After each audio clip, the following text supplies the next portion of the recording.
We are FartKnight gamers, mobile players, paywall haters, entertainers, hot as lasers. Tell your neighbor, do a favor, you should subscribe, and you'll see more Knightlightning. He's not lightning, so enlightening, not so frightening. Hit like, and you'll see more. Who farted? He's who farted, not faint-hearted, nor outsmarted. Let's get started. Hello there. I'm Knightlightning. And I'm WhoFartd. And welcome to FartKnight Gamers. We are discussing some big news. Well, maybe big news, maybe not. We'll see. But check out the timestamps in the description below, and you'll zip to your favorite part of today's channel. And we're going to be revealing something very interesting at the end of this episode. We have news right here. If you click on your little news icon, and we go here, you're going to see some interesting updates, a dev Q&A, which we're going to kind of go into. But first, this is the Not So Cozy Club. If you are offended easily or do not like salty language, find the exit doors and proceed to walk away from this channel. Do not pass go. Do not collect $200. Thank you, Jim Carrey. In the dev Q&A, you can go in and see some details here. However, if you really want to get the full bit, I think you really need to use Discord. The one interesting thing about Disney Sorcerers Arena is they're really big on using Discord as a means of communication. Well, let's be honest. What's the #1 gaming source for communication over a long period? I'm not talking about short back and forth. Right now it's Discord. So why wouldn't you, as an educated person looking to create a gaming community, not utilize it? So I think it's very smart, and it's one of the few forward-thinking things they've done. But my biggest problem, starting from the beginning, he's still Meathead. He's not Metalhead Militia yet. Yeah, we got Just like to point that out. Just like to point that out. So we have some kind of, shall we say, softball questions in this Q&A.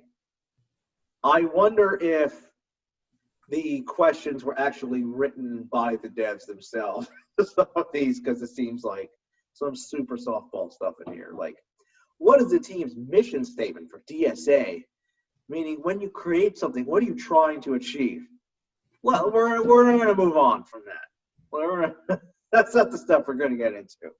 This is not our annual review of our progress as a company. Absolutely correct. Let's get into the important stuff. So here's a really important thing they jump into. Question number 2. Will there be other PvP modes introduced to the game?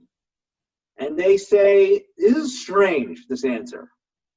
I mean, the easiest answer is yes. The arena, the place where we all battle, is important to us. We want to keep working on making PvP fun and viable for all of you.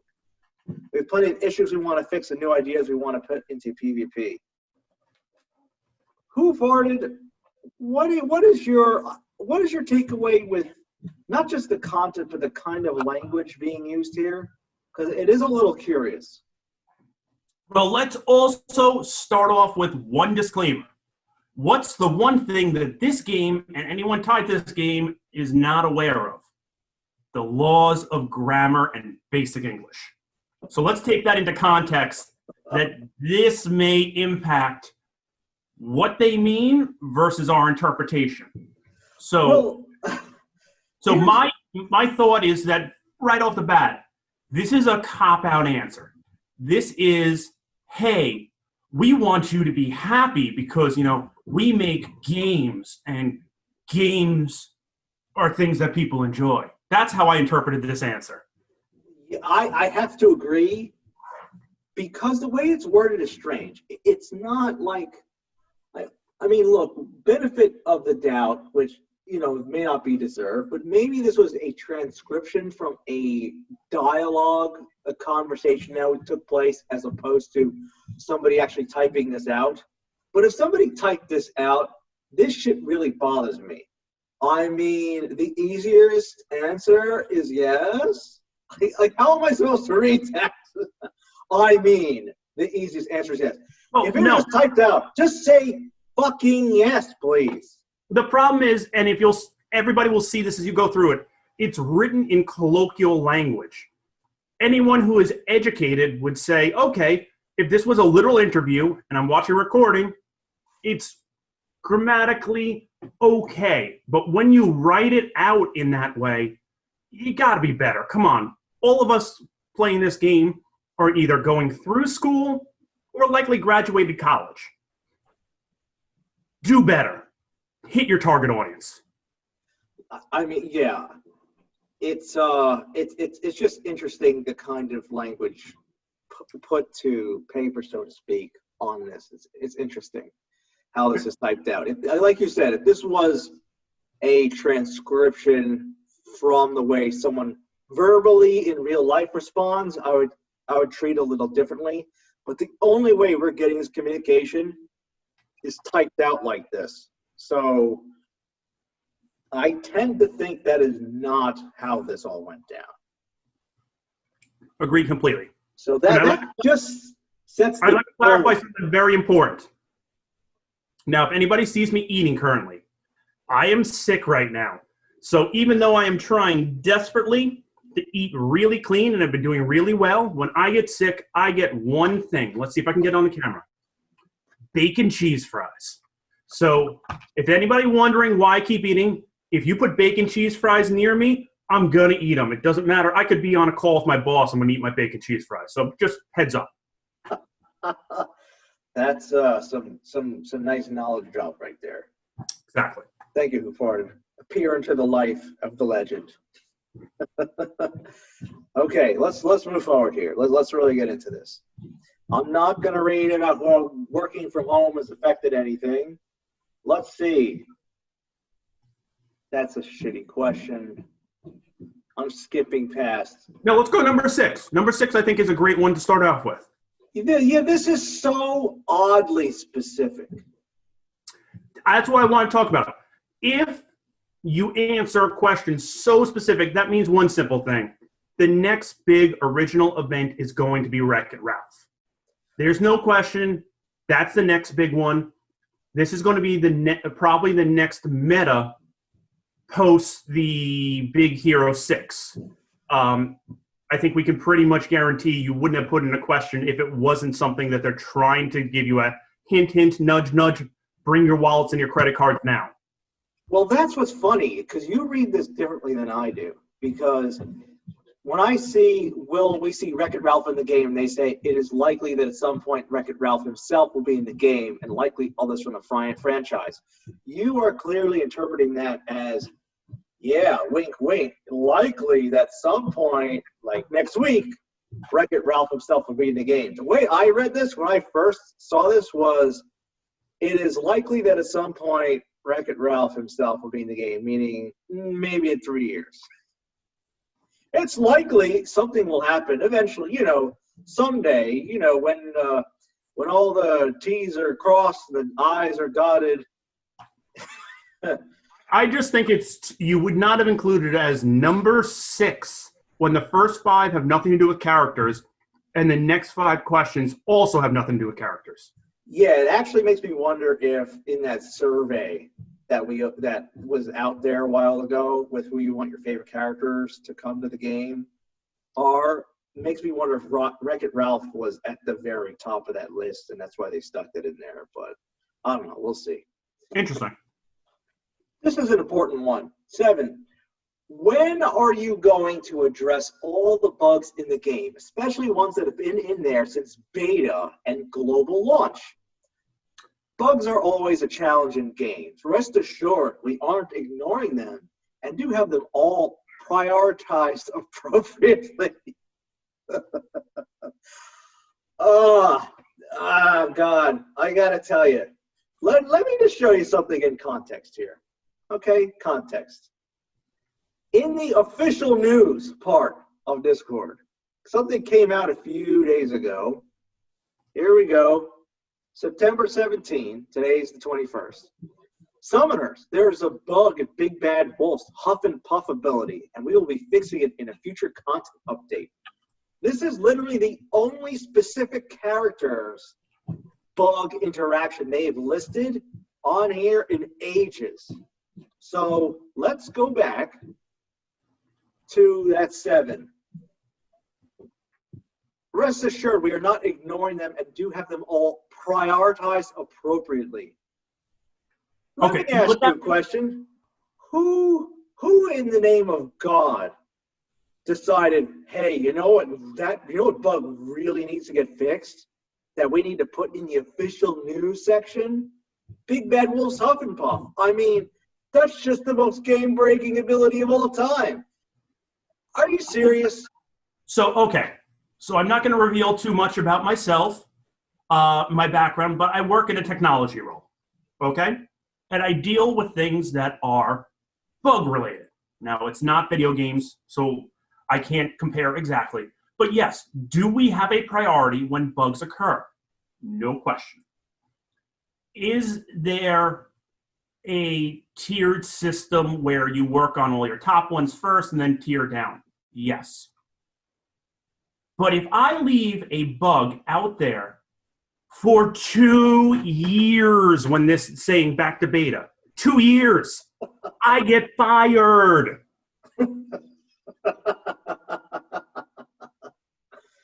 That's crazy. So let's put this in context. That's a bullshit answer. And it's time for them to man up and say, either we're understaffed and we don't have enough people, or we don't know enough about our own code that we can't fix bugs ahead of time, or we don't do sufficient beta testing. That's what it boils down to. It is interesting. It is interesting. I'm going to skip 8. Here's an interesting one. 9. Are there further plans for trials for other items in the game? Anything's possible. Is the response. Oh God.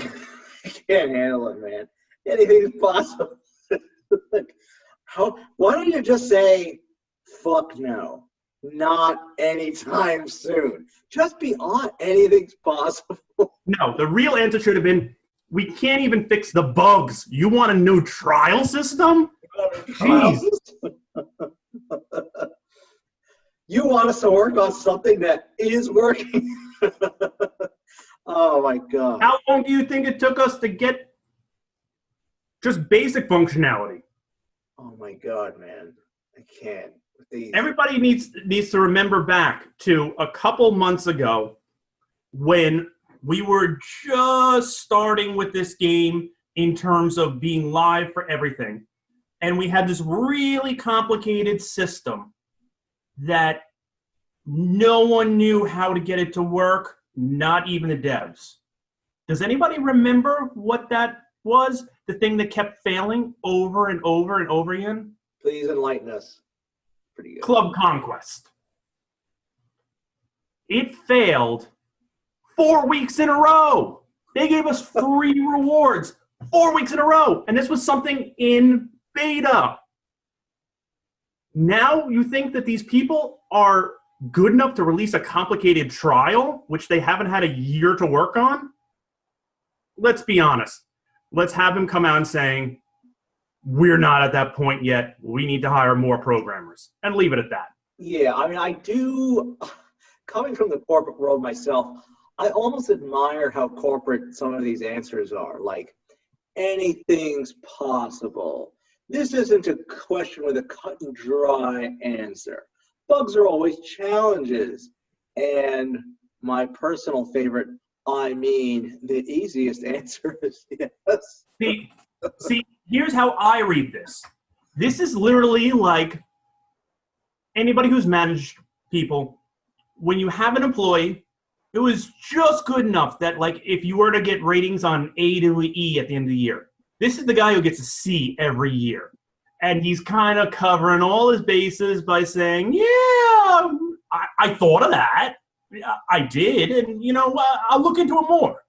Yeah, and actually, it's the C employee also asking for the promotion. Hey, do you ever think I'll be able to move up? And that's where you bring out. Well, this isn't a question with a clear, cut and dry answer. Or how about? I mean, potentially anything's possible. Let's look at 10 is stupid.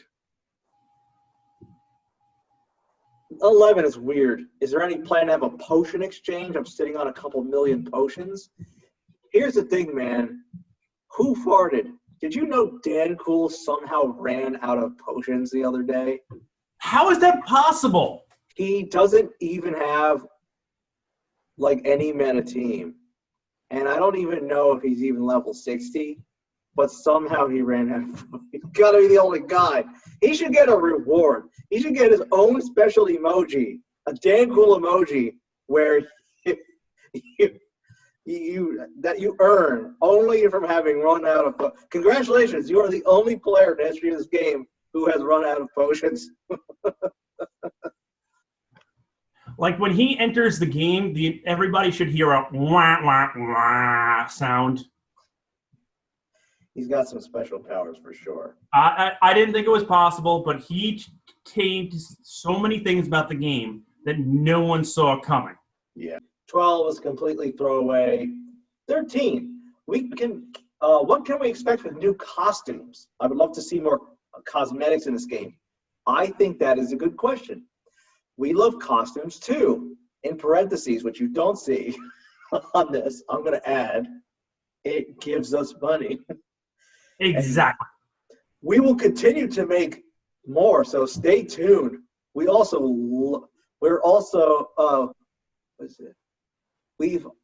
loving no wonder I can't read this. We've also loving lots of the suggestions made so far.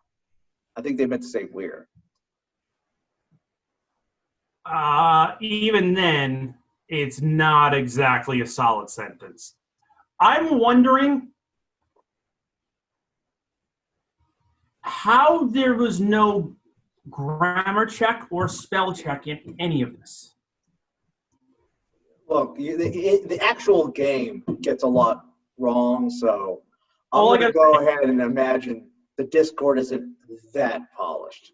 English majors, throw your resumes at glue. Can't find a job? Here's your chance. All you got to do is just speak and write proper English. You know what? That definitely needs to be a fake news segment. The English major. It's a spell that automatically fixes all your... We're going to have to figure that out. It makes all your text make sense. Yeah. What? Okay, this is interesting. 14. What other club-specific content do you have planned or thinking about? Lots. And we will have more details here soon. In fact, a lot of our current focus is on club-related content. I like this answer. This gives me hope. I think this gives all of us something to look forward to. Here's my thing that I'm scared about. What was one of the best things about Star Wars Galaxy Heroes? The raids. Club raids. And if you just told me there's not trials, I doubt there's raids.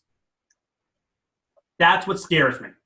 Well, my concern is that they do something like, I don't know. My concern is they put a lot of effort into something that is not as fun as a raid could be. Because I don't want them blowing their wad, so to speak, on something that's just kind of so-so. But it does. Considering we just got through Stitch Tower, which is so-so, I'm not exactly holding my breath. But that's the problem. Stitch Tower is weird. Like, it's kind of nice in a way, but it is purely a solo event. The only thing that comes from the joint venture is the rewards. There's nothing actually interactive with your club at all that has to do with Stitch Tower. Stitch Tower is not actually a club event. The rewards are club-based, but the event itself has nothing to do with your club. Well, I do agree. I think they view it as a club event. Yeah. This concerns me, their answer to 15, because this comes on the heel of their question about club-specific content. What do you think the game will look like 6 months from now? We are working on polishing the art to make a more attractive experience overall. My problem is, I did not. If someone were to ask me, hey, what do you think your game would look like 6 months from now? If I was a developer, I would not take that literally to mean what it physically looks like. I would take that to mean what's going on. What's the state of your game 6 months from now? And I agree. And the thing that scares me with this answer, additionally, is art is not the issue in this game. No. I would say the graphics are very solid. Now, is it quite the background level of Star Wars Galaxy Heroes? No. But this type of game doesn't need that. But I am refreshed in the fact that they're saying a most robust, well, let me rephrase that. That should be more robust Elder game. But apparently a most robust is trying to emphasize it's going to even be more robust than more. But that's exactly what this game needs. Its late game content is lacking. So I'm hoping this is going to be true. And additionally, I'm convinced that a 6-year-old wrote this. Well, it could be, because the next question is, can we expect more Zootopia characters? I didn't watch Zootopia, but that is because I actually have a 6-year-old. So we are big Zootopia fans around here. Wink, wink, nudge, nudge. So the only two specific franchise references in this are Zootopia and Wreck-It Ralph, which, fine, but doesn't make me very excited. WhoFartd, you're going to like this one. While you may not be able to stick with the philosophy the entire time, do you think as a team you side more with nerfing characters or buffing characters when trying to bring balance to DSA? We take game balance seriously. So when you look at balance, you have to look at it objectively. That is our philosophy, to be objective. This means that sometimes we have to nerf and sometimes we have to buff. We aim to make the game fun and enjoyable and fair in terms of balancing. I'm sorry, I just... Okay, I'm trying to be positive, and I know I'm coming off super negative right now. So there's a lot of other channels people can watch if they want just positivity. Okay, good. Now that we cleared that out of the way, this is a whole bunch of horseshit. If you test a character properly, you don't need to ever nerf them. Never nerf a character. If I spend time, I spend money, I have to get equivalent back when you make changes to the negative of that. I went in with the full trust that you're a competent and proper testing team. I have managed teams that do just this, testing. And guess what would happen if I went and offered the people who are the end user of what I deal with and gave them something really cool, and they go and spend their money on that, and then I go, actually, I'm going to take that part away. You know what happens? I get sued. I go to jail because I have exchanged money or transactions, and I've taken it away. That's false advertising. Illegal.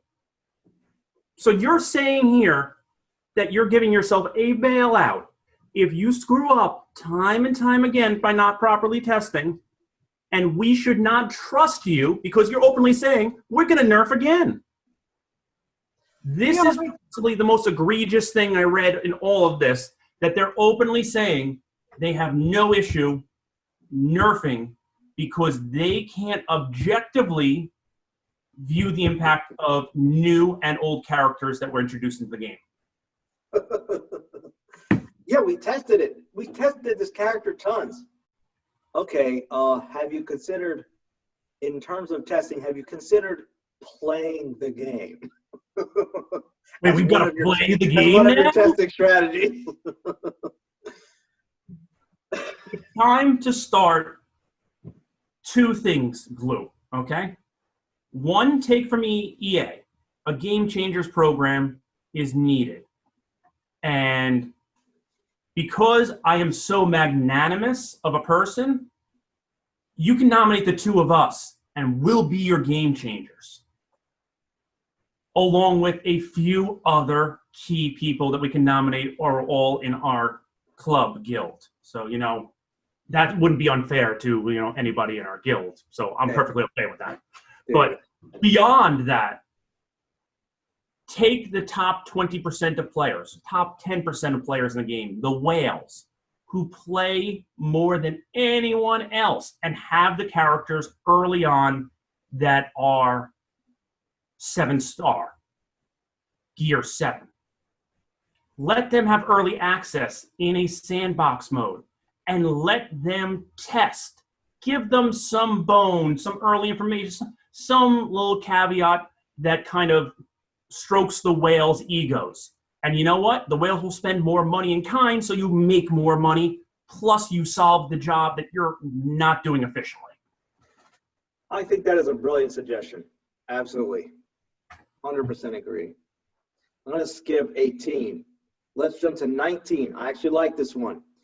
When are more iconic villains coming to the game? Yes, for God's sakes, we need more villains. So their answer is, we love Disney villains. They are powerful. They are wicked fun. Stay tuned.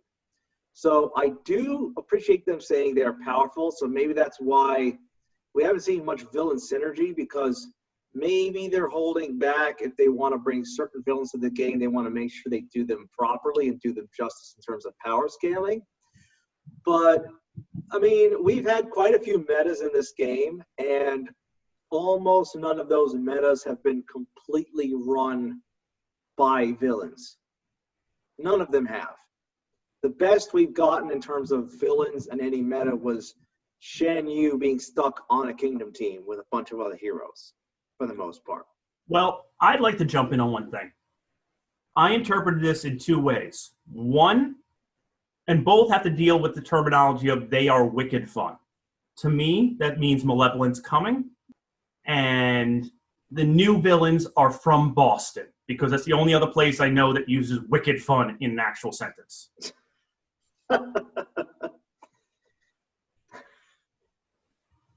I don't care how long it takes to make characters. Will characters be swapped out of the exchanges?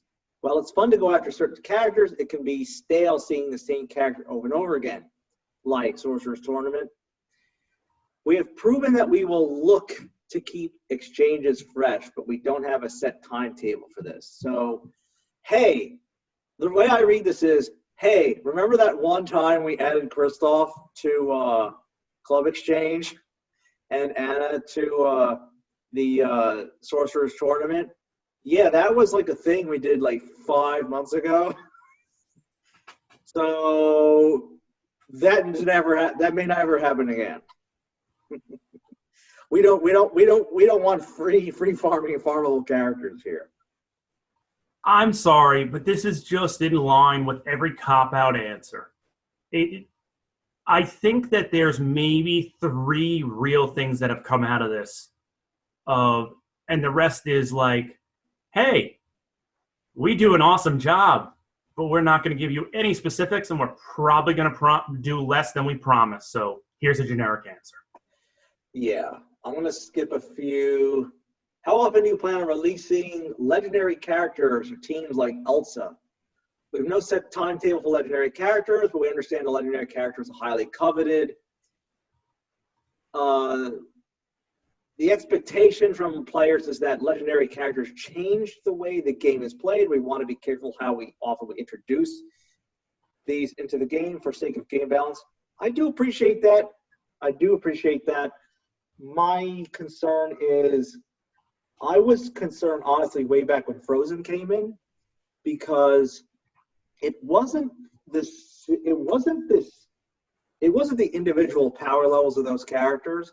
it was the kind of synergy they had that, to me, it felt like the kind of synergy and power creep that should begin in a game at least another year or two into the game. Look at what happened recently, right? Frozen was extremely dominant, and then you had this release of Big Hero 6, and the mechanics of Big Hero 6 are so preposterous. I have interactions with Big Hero 6 teams where I'm literally sitting there for a good 20 seconds waiting for my turn to begin. And yes, you can argue that was the case with the Old Kingdom meta, but the difference is, in the meantime, with the Kingdom team, that you weren't stacking multiples, you weren't having multiple stacks of evasion. Like, at least when you finally got your turn, you could maybe start hitting the opposing team. Whereas the way I run my team right now, I build in extra AoE-based characters just to clear out evasions when it starts to be my turn. It's completely absurd, and I think the evidence is in the number of timeouts we are seeing in this game is completely absurd. Matches ending via timeout, the frequency should not be 50%. And I have a feeling when you're fighting, especially Big Hero 6 teams, if you're about to win, at least half the time you're probably timing out before you're able to. You know what this screams to me? Poor testing. Well, again, the problem in this game is that the clock is not really a clock. The clock is a countdown of movements. So this is why people would time out so often against Frozen, because each troll taking a turn runs that clock down one. Yep. And as you're adding shadows and you're bringing people back to life with the golden hammer, just the amount of kind of wasted time is ridiculous right now. So WhoFartd, what is your impression of these 29 questions overall? They could have been answered in about a paragraph. I understand the formatting they did, but don't bullshit us. We're an educated group, and we can read through a bunch of BS. If you're going to do 29 questions, take 29 questions from the leading thought providers of this game, the players that are most elite, or those who have a critical lens on the game. Don't come up with this generic stuff. There's 3 worthwhile things that we got out of this. 1, Big Hero 6 may or may not be coming soon. I think they may be coming, not Big Hero 6, Wreck-'em Ralph may or may not be coming soon. I think they're coming. You think they don't. They're not anytime soon.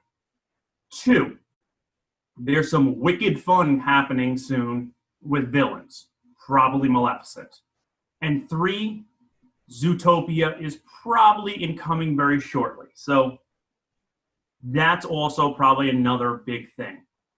Otherwise, yeah, I agree with your assessment, and I believe that I do appreciate the effort in a way, but if you're going to go through these kinds of motions, just give us some real information. Don't throw in the paid news reporter softball questions in here.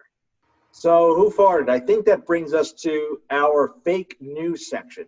So all of you FartKnight gamers went out and paid for a consultant to be the new project manager for the devs. We went out and we asked ourselves, who could whip these devs into shape? WhoFartd, what do you got to say? there is only one man who is possibly motivated and can lead the sad group of programmers and make them into elite programmers. Yeah, we need to bring them into the equivalent of the dev version of Fat Camp and get them through this difficult trial. No question. And there's only one man who has, as you said, the motivation and the psychopathy to pull this off. And introducing the beautiful man from the great Disney movie Heavyweights is Tony Perkis Jr. And if Round you of have not, applause. Round of applause. thank you, thank you. If you have not seen Heavyweights, grab your Disney Plus and you must watch this movie. It is phenomenal. So he joins us from the fitness cult, and we're going to be Perkisizing our way through a reinvention of Disney Sorcerer's Arena. So let's look at his basic ability. Congratulations, you are the fattest boy in camp. So, he's just chewing you out, and we liken this in two ways. Well, let's do a format rule here. We're gonna go with how this relates to the devs in the game, and also what could this do as a character in the game itself. Let's do both. So, Okay. Congratulations, you are the fattest boy in camp. This is kind of, if we were to interpret fattest for other things that are more dev related. Yeah, I'd say you're the dev with the biggest amount of bugs. Yes, exactly. Essentially, you produce crap, and it's time for you to step up and be called out. And this is exactly why Tony Perkis is being brought in. If you don't cut the fat, pun intended, on your lowest performer, you're never going to have an elite product. And that's what this man is saying here. I think in-game, this could be a new debuff called humiliation. I think that is a great idea. And on top of it, you are so humiliated that you have only a 50% chance of attacking your next 2 turns, or Yes. Otherwise you do nothing. Absolutely, and you lose all your synergy with your team. You don't have any tags anymore. You're just... Exactly. Oh. His first special ability is an announcement. Lunch has been canceled due to lack of hustle. Deal with it. So this is just bringing the hammer down on the devs. This is actual real-world consequences for screwing up and not hitting your real-life goals. WhoFartd, what do you think could be going on in-game here? I'm imagining that there is going to be a new buff on any character who weighs above a certain weight. And if they weigh above a certain weight, they are going to have a detrimental buff called hunger. Oh. And hunger means they attack and they defend much weaker than they usually do. So knock it down by 25%, 30%. I like it. Nice. Very nice. His second special, with his tongue hanging out, is that meditative stance. Observe the silence of the chi. Where this is like a guided lunacy meditation that he's bringing a group through. What the hell is going on here? He's going to get into a meditative pose, and all the other characters also have to get into a meditative pose at the same time.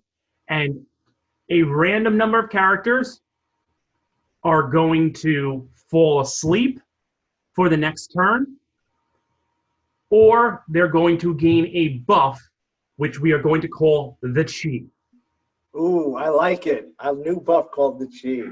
That's awesome. To do some internal continuous damage on the opposing team. Very nice. He has a passive ability where he quotes himself again, and by saying, I eat success for breakfast with skim milk. So I look at this as, look, there's no excuses here. You just got to do it. You got to fix these bugs. You got to take care of issues. Give us the club content that we are all dying for and could really determine the true success of this game going forward. So what in-game is success for breakfast with skim milk? So I am going to imagine that there are certain characters who are going to similarly gain excessive amount of buffs because they are highly successful. And then there's going to be certain characters that gain all negative buffs. So this is going to be randomized, that one character in the game gains 5 buffs or more at the same time, and one character in the game gains 5 debuffs. It's going to be a game changer because the man is a motivator. He's a man who's big into thought, big into action. And what is the best thing that he could do? Huge amount of buffs because somebody is listening to a success plan for breakfast. And those one person who's not, obviously, is going to be debuffed. Is skim milk perhaps a special item he passes around all your allies? Listen, your turn for skim milk. You just start ramping up these buffs called success. Only if we get a Ron Burgundy character that follows up with milk. Milk was a bad idea. Oh. We have his leadership ability that references his picture of Perkus power. All you need is Mother Earth, Father Sky, and your dear old Uncle Tony. Said the person who was probably right about to abuse somebody. What this is where you really get into the cult of Tony Perkus Jr. and Perkus system and the Perkus power. So I think it's pretty clear that he, as the leader of what is going to be the fitness club faction, where it's endless the amount of Disney characters that could fit into this. Anyone with big muscles or highly motivated would fit directly into this tag.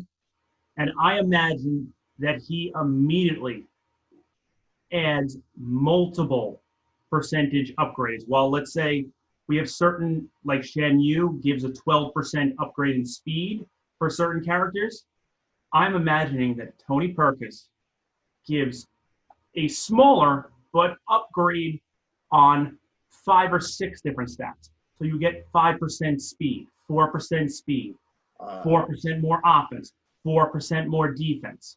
Right, so you're gaining the benefits of Mother Earth, Father Sky, and your dear old Uncle Tony. Exactly. I like it. And I'd imagine that all the characters in the fitness club get separate costumes under his leadership where everybody is wearing athletic wear. All right, time for some YouTube comment shout-outs. So first we have Britt Briscoe, who answered a question we had and kind of debunked a theory I had, which about the club hopping and being able to farm a node infinite number of times. Britt said that you could only do it essentially once a day, so it only works. You can only farm that node, get the free refresh twice. So thank you so much for that clarification, Britt. We appreciate it. Cobb says, rightfully, the return of Who Farted. Hell yeah. In answer to your question, who you're going to tier 7 first, I actually went ahead and tier 7 Big Bad Wolf. I am actually running, if you guys want to see, this is the team I've been running. So I got Cobra Bubbles 7-star tier 6. I got BBW, and this is what's happening. My team's getting hurt big time, and Cobra's going quick. He's giving haste and speed meter to Big Bad Wolf, who uses his big attacks with his offense up, is doing insane damage. I mean insane damage. And I have Jasmine there to have a taunter off to the side, and I'm mainly using Mickey as an anti-hero measure. So this way I have someone a little faster than Big Bad Wolf, who if hero gets out evasion to the whole team, can clear out those evasions. And so that way when my Big Bad Wolf comes up to do his big huff and puff or his wolf in sheep's clothing attack, he's not getting screwed over. And look, I only have one tier 7 character, and I think I took 5th place today. So not too bad. Not too bad. That shows you one very interesting thing. In a time period where everybody has full 7-star teams, you don't necessarily have to all be 7-star to compete, because strategy can be just pure money investment in this game. It's still possible. You just have to think critically. What is very interesting is that Cobb actually brought Randall to tier 7. And you know what? He got a little response in there for doing so, even though it's not necessarily an ideal choice. But you know what? You got to go with who you like, and you got to look and see potential and not always run with what's popular, because there are definitely some sleeper characters out there for sure. And I think we're going to see more as new characters come out, that there's hidden synergies that the devs haven't figured out yet and haven't debuffed yet. Yeah, so who would you tier 7 first? Of all my characters, well, being that I am running a Paul McCartney team, it would probably be Elsa. Yeah, that makes sense. Kind of a no-brainer there. Joey Spencer. He had some funny shit to say, man. I'm so glad to see the gang back together. You haven't lost a step. And he brought out some funny Manscaped versions of Disney characters. Sorcerer Nikki. I laughed at that one. That was a good one.